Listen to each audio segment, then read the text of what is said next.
my nephew and all my cousins look up to. You sell out every game at every stadium you come to, and you made it out of environments that most of us get stuck to. A lot of college coaches wish they never would have snubbed you, cause you bought on all them niggas that recruiters ranked above you. Drafted number 2, all them niggas ended up under you, and now you at the top, so it's certain shit that can't come with you. But I get it, this life we living is different. We flex in front of the cameras to show the ghetto we did it. Some of us like the flexes to show the rest they can get it, but you glorify a life that you really ain't out here living. I mean, my nigga, you up 200 million and you about to risk it all to show niggas you bought a pistol. It's one thing if you do it once, we'll dismiss it, but you done done it twice in 2 months, nigga, you tripping. I blame the culture, we put you in this position. The music we make influences you young niggas' decisions. Some even rappers say they ain't role models, they bitching and running from responsibilities that we was given. Feel like it's all on your shoulders. Only 23, but the world wants you to be older. I get it. Trust me, I get it. It's the message. I get it. I'm checking the pulse of society though. They really want to help this kid. I get it. The Village. Symba had bars. He had bars in that one. Got rappers out here making songs about the homie though. Hard head ass suburban kid with not one but 2 parents and still can't pass go. Some blame the money and the fame. Shit, at one point, we all was trying to get to where he was at. We always said, when I get on, man, me and my mom, we always called them the I'ma do's. I'ma do this, I'ma do that. I ain't wanna be that. Hey, one day, there'll be no more one day. I'm ready to say right now that I think Ja Morant, it might be best for him to actually get out of Memphis and go to a different organization for his own well-being.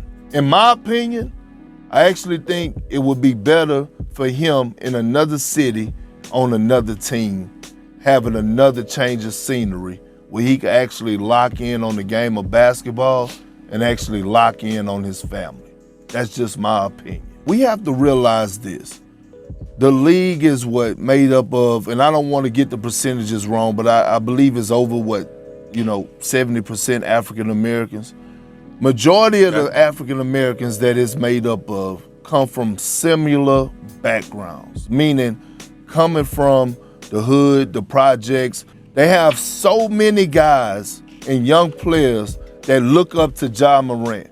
And I just talked about how his shoes sold out and things to that nature. And we talked about, and I'm not sitting up here coming at you, JJ or Stephen A, about when y'all said he didn't commit a crime, but he somewhat did commit a crime to the African American community because so many young African Americans look up to him.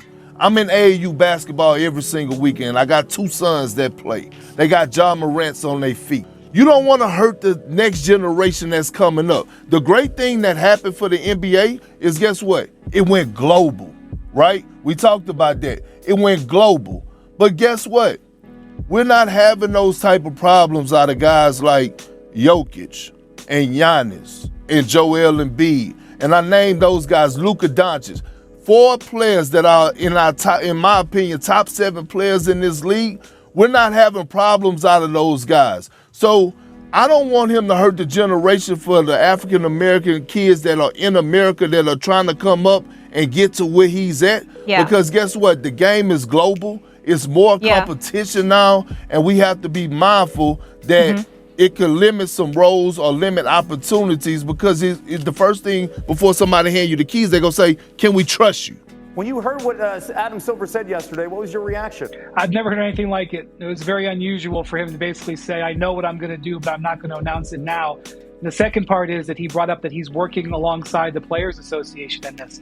He's obviously bringing them along side by side. Trust me, typically the Players Association isn't there, as the discipline is being decided on and doled out. So this is a situation that is wide-ranging, and quite frankly, the indication here is that this is going to be a significant suspension. This is not the tone and the tenor and the fact that the Players Association is involved does not indicate this is going to be something similar to what we've seen before. And I also think that Adam Silver is expecting for there to be a lot of reaction to what he does. He doesn't want it to be a storyline during the finals. So take all of that under advisement as you consider what's headed for Ja Morant. Hard head ass suburban kid with not one but 2 parents. Now we get in this position. We're here. We made it. We screw up not once but twice. In the same damn offense, might I add. Now it's a sympathy song? Okay. Wow, how we go so hard for the wannabe thugs and the accident murderers though. I just ask, where was this energy and continued energy for the athletes like Mahmoud Abdul-Rauf? You know what? To my nigga out in Memphis moving senseless, I love you. You someone that my nephew and all my cousins look up to. You sell out every game at every stadium you come to, and you made it out of environments that most of us get stuck to. A lot of college coaches wish they never would have snubbed you, cause you bought on all them niggas that recruiters ranked above you. Drafted number 2, all them niggas ended up under you, and now you at the top, so it's certain shit that can't come with you. But I get it, this life we living is different. We flex in front of the cameras to show the ghetto we did it. Some of us like the flexes to show the rest they can get it, but you glorify a life that you really ain't out here living. I mean, my nigga, you up 200 million and you about to risk it all to show niggas you bought a pistol. It's one thing if you do it once, we'll dismiss it, but you done done it twice in 2 months, nigga, you tripping. I blame the culture, we put you in this position. The music we make influences you young niggas' decisions. Some evil rappers say they ain't role models, they bitching and running from responsibilities that we was given. Feel like it's all on your shoulders. Only 23, but the world wants you to be older. A bunch of bad bitches and liquor at your disposal, when the people you do business with think they supposed to control you.